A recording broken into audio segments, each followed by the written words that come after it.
Good afternoon, everybody. It's interesting to see the difference in what everybody's wearing this week, because last week it was lovely and sunny and everybody's in, t-shirts and everything. And all the calls I've been on today, everybody's in their long sleeve shirts, jackets. Some of them have even had really thick winter coats on, the ones that I've been speaking to up in Scotland. And it's like, yeah, that was our summer. That lockdown, 8 to 10 weeks, the summer, brilliant. Now we've got normal weather again. Yay! So that's good. Let's get rid of the non-video ones. All the people who didn't get out their pajamas today and therefore are not turning their camera on, I've hidden all of them, so that's fine. I suggest you do the same. We don't want to see people who don't want to put a name to their faces. Well, we've got obviously quite a few people on here. We do have updates today. So you guys who have actually logged in will actually get the updates. I know you will have been reading about them, and it's just going through the current guidance on flexible furlough, FF, to work out what we're going to do. Nobody has to do anything urgently because it doesn't come in until the 1st of July, but we do need to get ourselves together to decide what we're going to do, okay? So, flexible furlough was released at the end of May, as I said. So the easy bit is that furlough continues, as I've said several times, until the end of October. In June and July, then you can claim back 80% of the employee salary, as you have been, including employers' national insurance and pension contributions. Okay, from the 1st of August, you can still claim back the 80%, but not the employer's national insurance and pension contributions. Those are your cost. You can't claim those back. From September, the government is only going to be paying a part of those furlough costs. Okay, and from October, they're going to be paying less of the furlough costs. There are percentages. We don't need to worry about those percentages right now because, September is an eternity away. We haven't even got the end of June yet, and let's just take it one step at a time. So don't need to worry about those percentages particularly unless you're thinking about restructuring, because as we've always said, you need to know your numbers. So if by not getting so much money from the government, you are going to be in a bad position financially as a club, you need to be making the decision probably now. So you do need to project forward whether you need to get rid of people now. Okay. So the easy bit of the furlough is it's continuing to the end of October. It's unlikely to be extended past then. There will obviously be some redundancies, and the government is hoping to minimise those redundancies by keeping people off of unemployment for as long as possible. The difference with flexible furlough is that from the 1st of July, so still in that 80% period, you can now have people back to work for as much or as little you want every week. It can change every week. You don't have to say at the beginning of July, okay, I'm going to need them for 1 day a week or 2 days. You can say this week I need them for 1 day, next week I need them for 3 days, the week after I don't need them at all. You can change it from week to week, okay? And you can make claims week to week as well. That is the guidance at the moment. There is going to be more detailed guidance on the 12th of June, okay? And it's then, we will then see if there's been anything refined to this that we need to know, or whether it's just something that accountants need to know when they're working something out, okay? So you can do it week to week. You can have them working for you for 1 hour a week or 39 hours a week, as long as it's less than their full-time hours, okay? So if you do, on the Money Supermarket website, Martin Lewis has done a nice little video. So thank you, Martin, because I'm just going to nick his figures because they're really easy to understand. Okay, so if you have somebody who normally works 40 hours a week and they get paid £1,000 a month, apart from the fact they obviously need a new job because that's not very much money for 40 hours a week, £1,000 a month is 40 hours. They are currently getting 80% of that on furlough, so £800. Okay.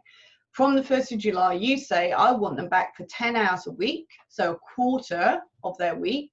So for that quarter of the £1,000, you would be paying them, you would pay them, and you would pay tax, national insurance, all of those things that you would normally pay with an employee, you'd be paying that for £250, so a quarter of their monthly salary. The other 3/4, you would be able to claim back 80% of that 30 hours back. So they're £750 to make it up to 1,000. There's £750 left. You could claim back 80% of that, which is 600. So the person would get £600 furlough plus £250 working. So they would get £850 in total gross, not net, gross, which, yeah, is like actually £50 extra for doing something as opposed to sitting at home and not doing anything. It's not going to be a lot of money extra. However, what we have found is that unless somebody is particularly shielding or has childcare issues, we are finding that as a general rule, 80–90% of the people we talk to, that they actually do want to be back at work. They are fed up with being at home. The initial joy of being able to learn all these foreign languages and bake all these cakes is worn off now, and particularly now the weather's changed, you'll find a lot more people willing to come back because they just can't sit out in the garden and have barbecues anymore. So you can have people back, you can change it from week to week, and you have a lot more flexibility. The aim of this is obviously the government wants everybody to be back at work. They obviously can't have, they understand that people can't afford to have people back full time because they've got to ramp up the business. Some industries, well, food and beverage is unlikely to be released before the 1st of July. They're sticking by that at the moment. And who knows what the possibilities are about actually complying with social distancing guidelines. So they know you can't bring them back full time to start off with, but you might be able to do a part-time service, a takeaway service for your members, something like that. And then that will avoid people having to close down F&B. The point being with the knowing your numbers is if you go back to having everybody off of furlough at the end of October when it ends, so at the very latest you need to make a decision by then, and we want you to make a decision now, not then, is if you opened on the 1st of November, would you make money during the winter season? Some clubs are very good at getting events in over the Christmas time. They do make money. Others, they only manage to have an F&B function because of the summer months.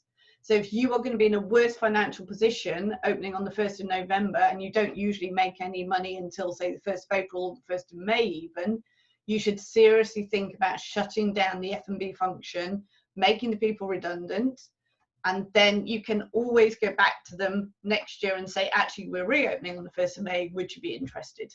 They might not be, but you could do that because you've got to be thinking about the club. Your role, the committee's role, is to make sure there is a club there for everybody to work in. It might mean there is a short-term pain, but actually it needs to be carrying on. You can't keep people on in the hope that it will get better and then everything goes to pot. That's just not going to be good for anybody, okay? Sorry, I forgot to say, if you could put the questions in the chat, we'll go through the chat. That's not a problem if you've got any of those questions. I'm just thinking, is there anything else on the furlough? I'm absolutely happy to answer all the questions on that. But the main thing is, oh yeah, and if your staff haven't been on furlough before now, they need to be put onto furlough by the 10th of June for a 3-week period before the end of June.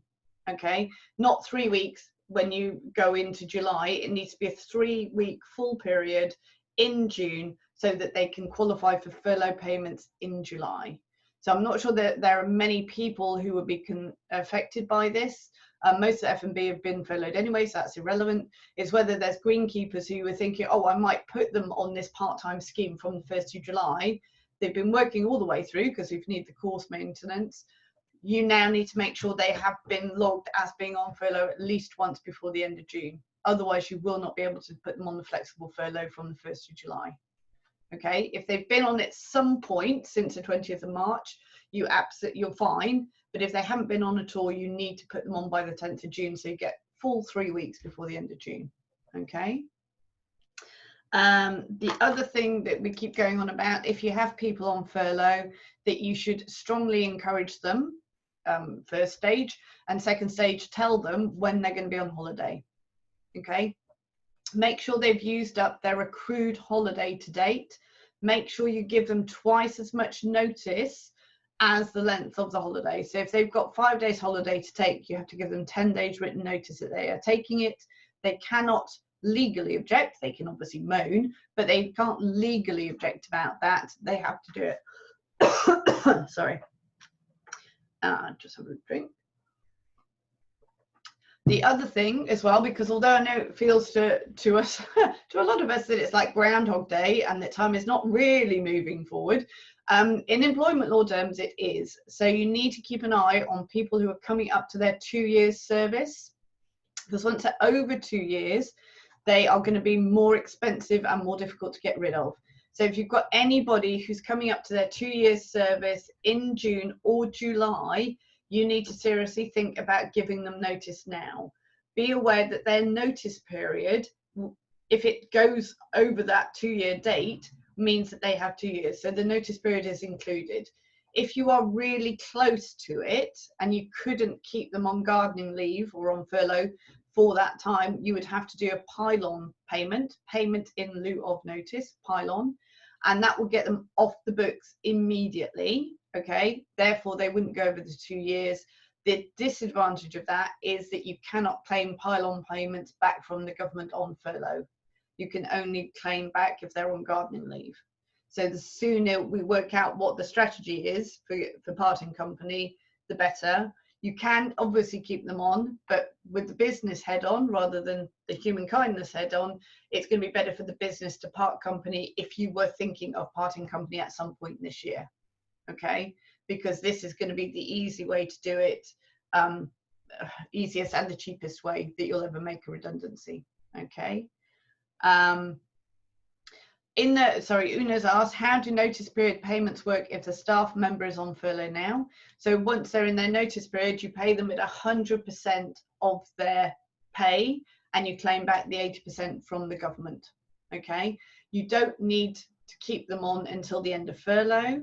In fact, anybody who's on furlough, try and avoid saying, oh, we'll obviously keep you on furlough till the end of October, because we don't know what else is going to happen. If there is another peak, I'm just, devil's advocate, if there's another peak and the government says, right, we're back into lockdown, there is no playing on the golf course, we will be in the same, well, possibly slightly better, because all those members who didn't want to pay their annual subs have now paid it so that they could actually go out in a full ball.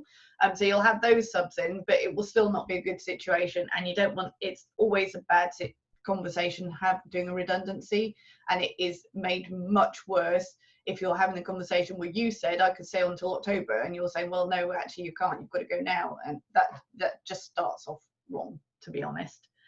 So just say you're on furlough for the foreseeable future, and we'll let you know if there are any changes. Okay, don't promise that they can stay on until the end of October. Okay, right, sorry, so going back, so Christopher, can you top up the 80% even if staff are working? I don't know, actually, Christopher, that might be in the guidance. I would say my feeling as a business owner would be that not to do that at this stage until we have more clarity on how things are developing. Okay, keep that money, because at some point you can give them a bonus. Okay, it's not that you're spending money on massages for yourself. Just keep it to one side as a contingency, and then you can give it a bonus later on to say thank you for all your support and positive attitude and da-da-da.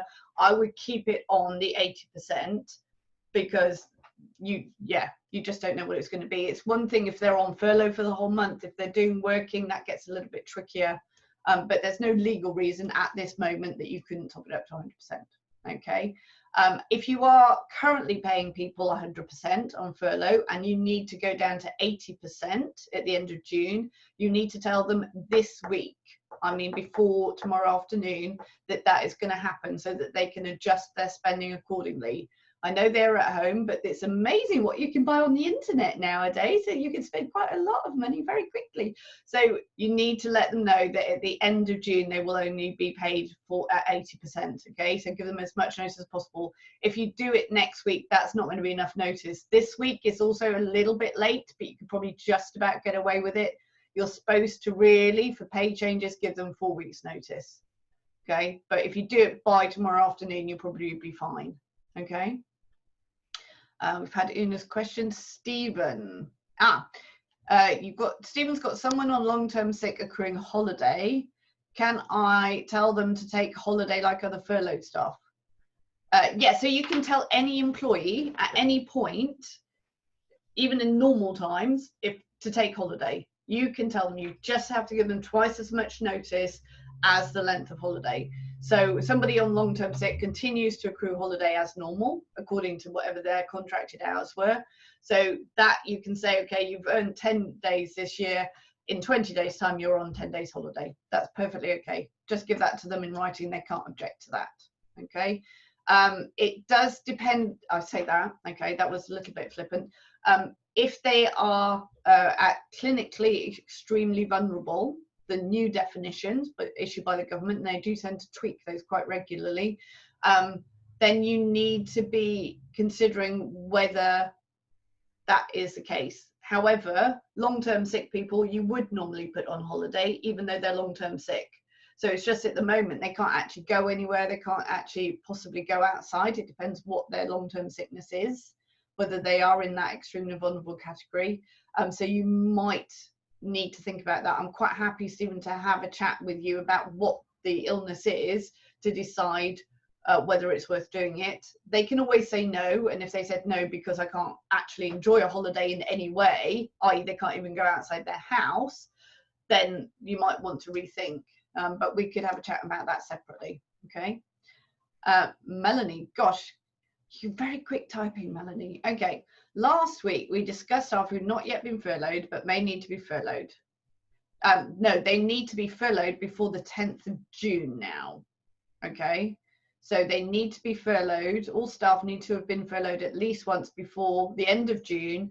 And to comply with that for the first time, they need to be furloughed by the 10th of June, so they have a full 3 weeks furlough before the end of June.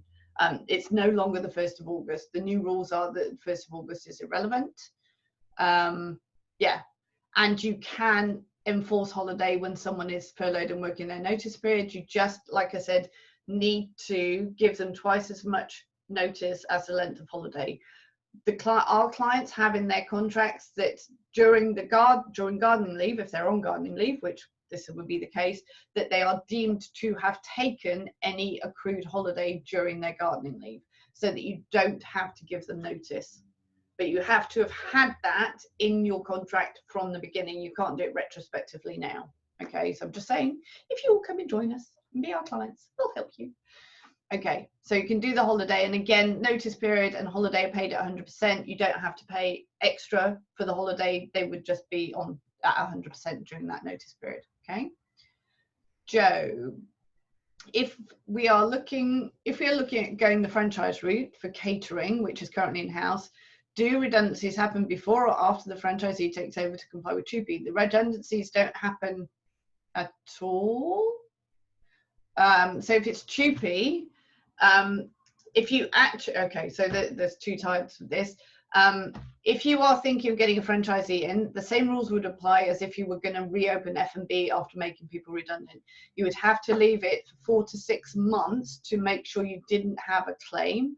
Otherwise, if you do it less than that, they would have a claim of potential unfair dismissal, and it would be an automatic TUPE transfer. Okay, so this is a problem. So one of the ways of getting rid of the problem is to take a franchisee on board. The franchisee would automatically inherit all of your F&B staff with their continuous service, and it would be then their problem as to what happens. I can't imagine any franchisee would do that though. Otherwise they're just not good business people, and you probably shouldn't talk to them if they say yes. But if you make them redundant now and then get a franchisee in, you'd probably need to be looking probably at December time. You wouldn't be able to do it any sooner than that if you wanted to avoid an unfair dismissal claim. Okay. So Una, a holiday and furlough is paid at 100% of their salary, and you can claim back the 80% from the government. Absolutely, yeah. And Sue has staff that are over 70 but want to return when we go off furlough. Should I let them as concerned because of age? Okay, so if you can afford to keep them on furlough for longer and there will be a role for them to come back to, I would strongly consider leaving them on furlough for as long as possible. But if they want to come back, that is their risk. I mean, you can have people working for you have lots of different illnesses, but if it's manageable, that's fine. And being over 70, although that is a risk, it's not as high risk as having one of the extremely vulnerable conditions. Okay, so if you're over 70 and otherwise fit and healthy, you're not going to be at great risk. You have to do the social distancing guidelines anyway for everybody. You would just maybe make sure that they absolutely understood what they had to do, and that maybe you go just that tiny step further to say we've done everything possible to make sure you don't integrate with people or talk to them. And then they'll go, actually, I'm really lonely at work. I'm more lonely than I was at home, so I don't want to be at work anymore. But yes, that just because they're over 70, I appreciate that is on the at-risk list of the government. But if they don't have any other underlying health conditions, you don't have to keep them off. And actually, any of them, you don't have to keep them off if they want to come back. If they say they want to come back and you've done the social distancing, the risk assessment, you're allowed to do that. It's just whether, again, we don't know the risk of personal injury claims. If they do catch COVID-19, whether it's from you or not from you, can you prove that you've done everything reasonable to protect them? Okay, we're going to get more of this as furlough becomes flexible, of people wanting to come back because they are bored. Some people absolutely won't want to come back, but it's just making sure there's no reason for 70-year-olds, particularly if they're otherwise okay. Joe, about the franchisee, if the franchisee doesn't need all the current roles and wouldn't be replacing them, i.e. if he is also a chef, so wouldn't have roles for all the current chefs, he would, Joe, if it's a franchisee taking over the catering function, the franchisee has to take over all the staff involved in the catering function, and then has to go through a process, and can do a redundancy process, but it's going to be the franchisee's risk, not your risk, of getting rid of the people that he no longer needs. But he would have to go through a proper redundancy process to make sure he's done a fair process and wouldn't have an unfair dismissal claim. So you can't just say, well, I don't need any chefs because I'm a chef. You inherit them and then you deal with it. And we can do that. That's what we do with quite a lot of companies, particularly in the private sector. But you have to do that. Otherwise, it's automatically unfair dismissal on the grounds of TUPE. And that it's like, did you take them on? No. Well, you've lost. That's it. There's no extenuating circumstances, just a black and white one. Okay. But we don't like black and white, really. We'd rather have a bit of grey in there. That's fine. Okay. Mark, can we bring a greenkeeper off furlough for 1 to 2 weeks and then refurlough? And could the second period be part-time? Yes, you absolutely can. So from the 1st of July, you do not need to have them off on furlough for 3-week blocks. It's on effectively days or even hour blocks that you're claiming for.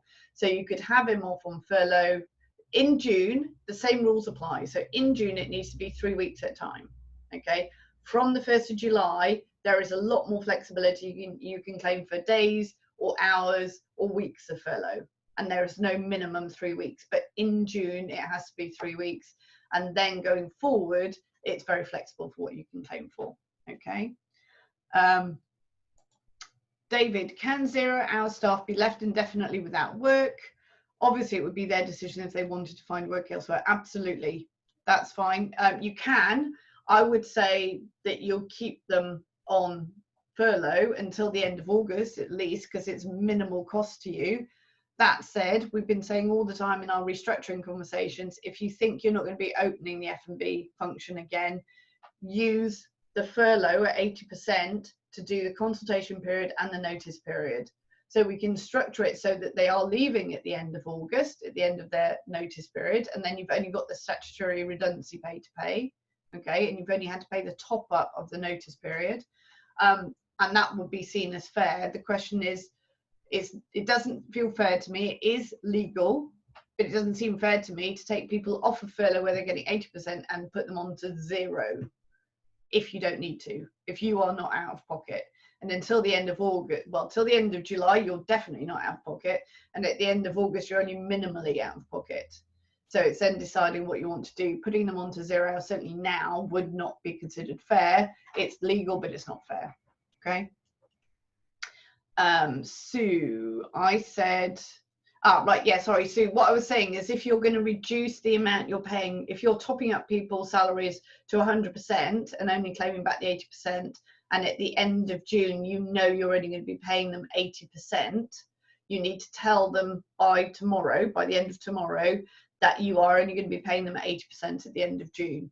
Otherwise, you'll have missed that window and you'll have to carry on, okay? Because you need to give them enough notice to modify their spending, okay? We've had the 2 years, I think. We've had on some other calls people saying about doing settlement agreements with people that they want to get rid of.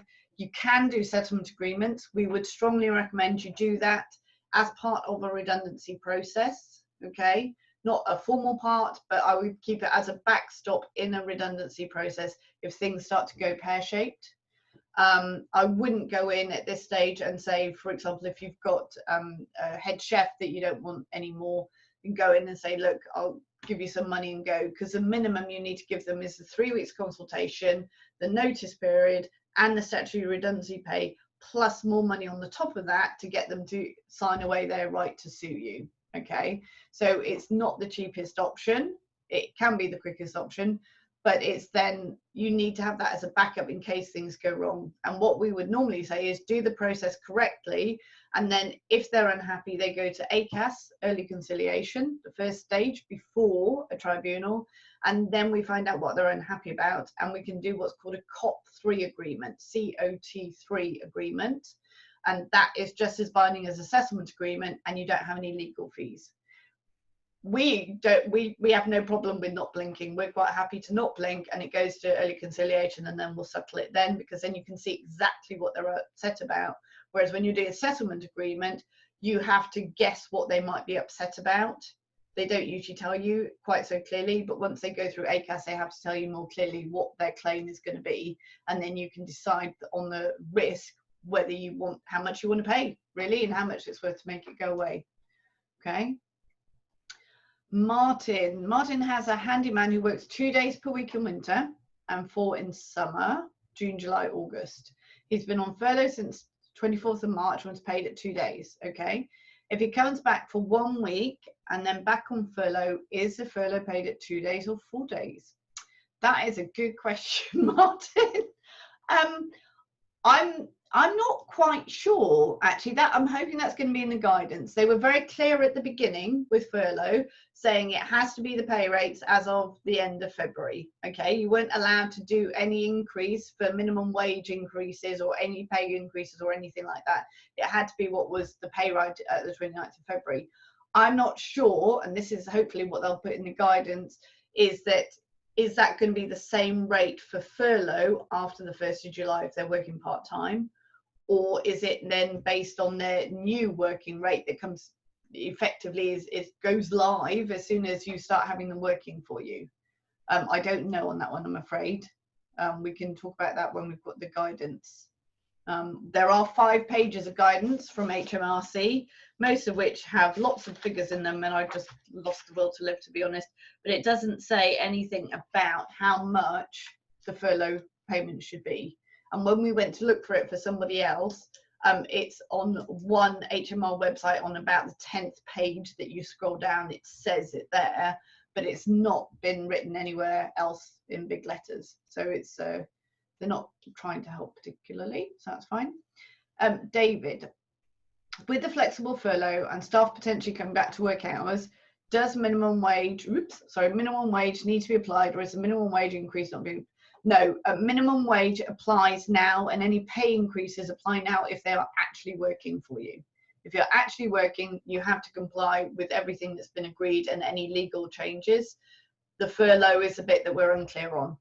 Okay, so that might be the 29th of February amount. It might be the new amount. We'll get clarity on that before the 1st of July. Okay, so nothing's changing until the 1st of July. So we have got a little bit of time to get our head around this, okay? Mark, we have a pregnant employee who has been furloughed since March. Oh, and is going off. Oh, this is an easy maternity one. Thank you. I like that. And is going off on maternity leave in July. Any comments? Congratulations. Well done. No, sorry, that was very flippant of me. So you've agreed with her the date that her maternity leave starts. She's on furlough up until the maternity leave date. After the maternity leave, she gets paid in accordance with maternity leave regulations. She can't be on furlough and maternity leave outbids the furlough. So because she is on maternity. So it would be that she goes furlough up until the date she goes on maternity leave, which you've probably already agreed with her. And then from that date onwards, she's paid in accordance with the maternity leave regulations. And obviously maternity pay you can claim back as well from the government at 101.5%. So you're actually getting a better deal than on furlough, to be honest. Okay. Any other questions? Everybody looks very awake at the moment. I can see some people will have sunlight shining on them. That's amazing. It's gone really grey outside.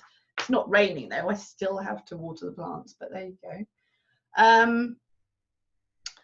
We've done the flexible furloughing. Yeah, so, oh, and the other thing was, if you've got anybody, again, the Groundhog Day thing that time seems to stand still, people who are in their trial period, their probationary period still, but that's going to expire before they come back off of furlough, you need to extend that now, probably till the end of December, and you can do that, but you need to do it before the trial period ends, so you can keep the shorter notice period, okay?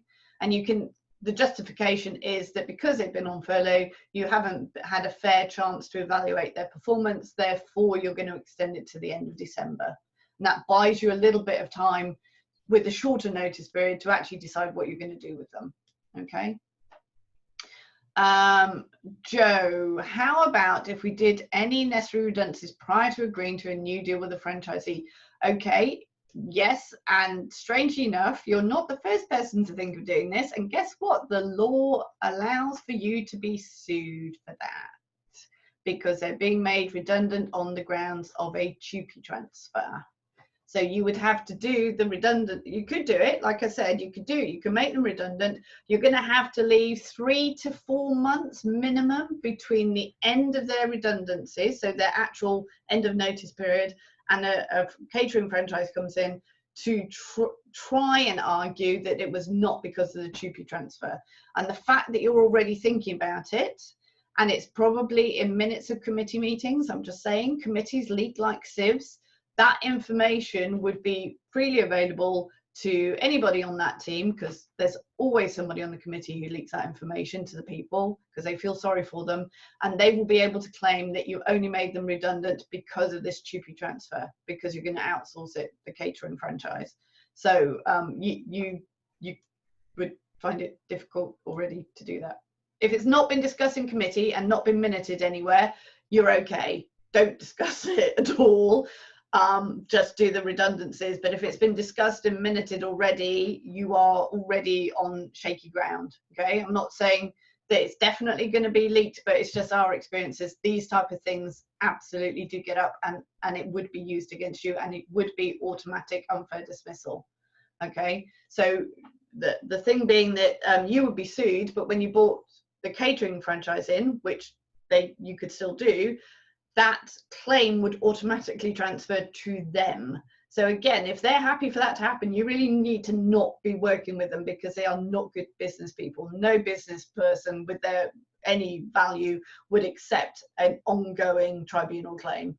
It's just not worth it. So you possibly have to, Joe, we probably should have a conversation about how you get where you want to get to, so that you are protected as a club as much as you can be. Okay, quite happy to do that. Okay, have we had anything else since? I think we've got a couple of long-term sickness people that we need to talk to. If you have got people who are off on long-term sick for 12 months or coming up to 12 months, don't rush into settlement agreements with them. We're going to be working with one club that's coming on board. The guy is saying, I'll go if you give me money. It's like, you've been off for 12 months. 12 months, it's not a get out of jail free card, but it makes it a lot easier to justify that they're not coming back, and you don't need to keep their job open, and then we can do some other substantial reason dismissal. So you don't have to do redundancy. You are just going through the process, getting the medical information, and then giving them their notice. So it's a sort of consultation and then notice, no redundancy payment. So it's just don't start worrying about people who say, oh, if you give me money, I'll go. It's like, well, let's think about that. Is that the best way for us? Because actually none of us, or very few of us, have got lots of cash hanging around to pay out, and the settlement agreement is not ever going to be cheap. So it can be straightforward, but it's not going to be cheap. Okay, any other questions at the moment? Everybody looks gloriously happy, lots of smiley happy faces. Absolutely, going, oh my god, I've got members wanting to play, I've got no F&B, I don't know what to do. Yes, so we're going to, because there's not going to be anything new before we speak next week, we're going to not have this call next Thursday, because the guidance is coming out on the 12th of June. So what I will do is I will schedule a time. We'll certainly, at the very least, we'll have it the following Thursday. We might have it sooner depending on how many changes there are, if we need to do something there. So basically at the moment we're planning to see each other in 2 weeks' time. But if you have got any issues in the meantime that we can help with, just send us an email and we will do our best to get back to you and help you with that. Okay. Right, David. Oh gosh. Okay, lots of typing. Sorry. Okay. So David, if during the reorganisation and an employee has been given their redundancy notice, when discussions start for alternate employment, obviously their job title cannot be the same even if less hours. It can be the same. The job title could be the same, David. It just needs to be different tasks. Okay. Just need to make sure that the tasks are notably different to have the same title. And then Graham, furlough staff on SSP, e.g. on SSP for a few weeks before lockdown and been working with us for less than 2 years. Okay. Not sure I quite understand that. So one of the things that I was talking to, Kathy mentioned to me today, is that with the new track and trace scheme, which there was a lot of talk about, but I haven't seen much about it. Maybe that's because I sit in front of a Zoom computer all day. I don't have any contact to be contacted about. That if you are contacted by track and trace and told to self-isolate, that is paid at SSP rates. Okay. And because it's coronavirus, you can claim back those 2 weeks from the government. Okay. But people only get paid at SSP rates. You don't need to put them on furlough. Okay. You may, after the 1st of July, be able to put them on furlough because we have that flexibility. Now we don't, because we can't do it for 2 weeks. If they were on SSP before, and then they went on to furlough, then they're still on furlough. I don't know whether they're ill. You don't know whether they're ill because you're not supposed to be getting sick notes, because if you get sick notes, then you're supposed to put them on SSP rather than furlough. You can only have one. And if he's got a sick note, then he should be on SSP, which you couldn't claim back. So I suppose it's really working out what they have and are they coming back. You need to assume that they're healthy now. And say, right, I need you back at work on the 1st of July and you'll be doing 5 hours a day, whatever it is. You can do it. We think at the moment the guidance is such that you can do a couple of hours a day. You don't have to say it's 1 or 2 full days. It can be a few hours every day and claim for the rest. But it's like, yeah, you need to say they're coming back, and then if they give you a sick note, then they just go onto SSP rather than furlough. Okay. And if they are under 2 years, and depends what it is, Graham, we could then part company with them. But I think at the moment you assume they're perfectly healthy, ask them to come back, and then we see what happens. Okay. Lee, if F&B is hopefully coming back slowly, can the head chef be made redundant and another person be employed just to make sandwiches as a takeaway? Yes and no. You can go through the redundancy process. You'd have to put everybody in F&B, certainly everybody in catering, at risk of redundancy. He might be the only one who is going to be made redundant. You obviously don't say that. You've got to play the game. But you have to offer him the role of just doing sandwiches as a takeaway. At a reduced rate, it doesn't have to be his normal rate, but you say, we have got a role, this is it. I'm not sure whether he's the only one that you have in catering, the chef.